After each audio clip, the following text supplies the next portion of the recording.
Bonjour, dans cette nouvelle vidéo, je vais partager un shampoing au miel 2 en 1. Il est 2 en 1 parce qu'on peut l'utiliser pour laver les cheveux et pour laver la peau, le visage et le corps. Mais cette fois-ci, on va fabriquer ce shampoing au miel fait maison de deux façons pour obtenir un shampoing liquide et un shampoing solide. Pour pouvoir fabriquer un shampoing liquide, on peut utiliser notre shampoing habituel et peu importe la marque de votre shampoing. Mais si vous voulez fabriquer ce shampoing au miel, vous pouvez l'utiliser. Et aussi, on peut utiliser un savon de Castille liquide, comme vous voyez là. J'adore utiliser ce savon de Castille liquide parce que ça ne contient pas des ingrédients chimiques. Il n'est pas parfumé, c'est 100% naturel. Donc, pour pouvoir fabriquer un shampoing liquide, on peut utiliser notre shampoing habituel. Et aussi, on peut utiliser un savon de Castille liquide. Et il faut de miel d'abeille. Et pour pouvoir fabriquer un shampoing solide au miel, il nous faut un savon, mais il faut choisir un savon 100% naturel qui ne contient pas des ingrédients chimiques et qui n'est pas parfumé. Et moi, je vais utiliser ce savon. C'est un savon qui est 100% naturel, qui n'est pas parfumé et qui ne contient pas des ingrédients chimiques. Et il nous faut de miel d'abeille pur 100% naturel. Et c'est tout, on n'a pas besoin d'autre chose. Mais pour ceux qui utilisent un savon qui est très dur, c'est-à-dire un savon qui est difficile à fondre, il vous faut un petit peu d'eau pour faire fondre facilement ce savon. Parce qu'il existe différentes textures de savon. Il y a le savon un peu mou, il y a le savon un peu plus dur. Et donc, si vous utilisez un savon mou comme le mien, avec ce que j'ai là, je n'ai pas besoin d'ajouter de l'eau parce que ça se fond facilement, ça se fond rapidement. Et si vous avez un savon comme le mien, c'est-à-dire c'est un savon qui est facile à fondre, vous n'avez pas besoin de l'eau. Mais si vous avez un savon qui est très dur, un savon qui est difficile à fondre, il vous faut un petit peu d'eau. Et il faut ajouter petit à petit d'eau pour éviter d'obtenir un savon trop mou.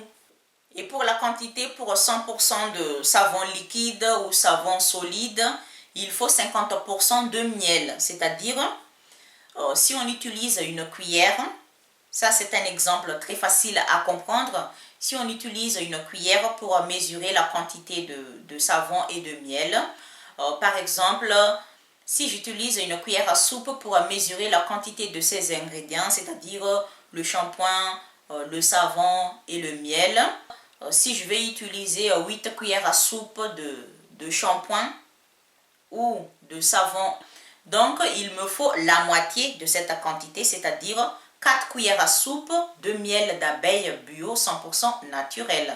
Et maintenant, je vous laisse regarder quand j'ai fabriqué ce shampoing de deux façons, c'est-à-dire le shampoing liquide et le shampoing solide.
Et voilà, le shampoing est fabriqué en très peu de temps et c'est très facile. Mais pour ceux qui veulent utiliser un savon solide, il faut d'abord fondre le savon, c'est-à-dire le couper en petits morceaux et peu importe la quantité que vous voulez utiliser. Et quand vous venez de le fondre, c'est là qu'il faut mesurer la quantité. Et c'est à partir de cette quantité qu'il faut mesurer la quantité de miel. Et si par exemple vous obtenez 30 ml de savon solide que vous venez de fondre, c'est-à-dire le savon solide qui est déjà fondu, donc il vous faut 15 ml de miel.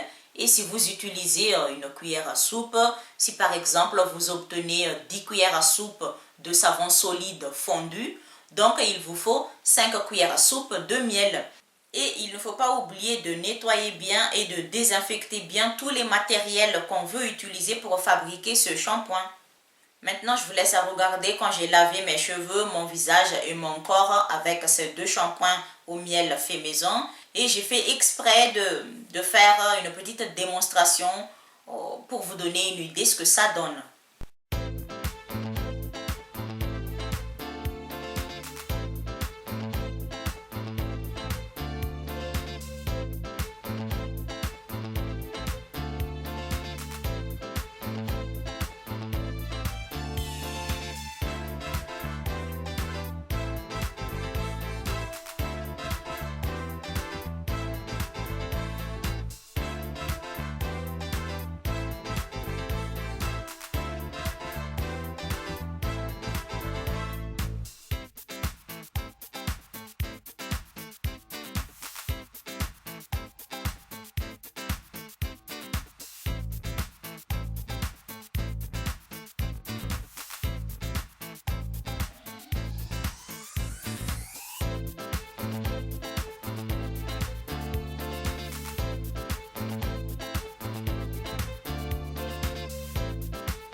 Qui peut utiliser ce shampoing au miel? Tout le monde peut l'utiliser, sauf si on est allergique à ce produit ou bien sauf si on déteste ce produit.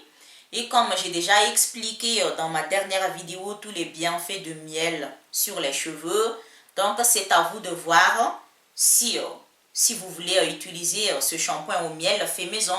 Et j'ai déjà parlé ici plusieurs fois dans mes anciennes vidéos tous les bienfaits du miel sur la peau. Donc c'est à vous de voir si vous voulez utiliser ce shampoing au miel fait maison à partir de toutes ses propriétés et tous ses bienfaits que j'ai déjà parlé ici dans mes anciennes vidéos. C'est tout pour aujourd'hui et à bientôt. Bye!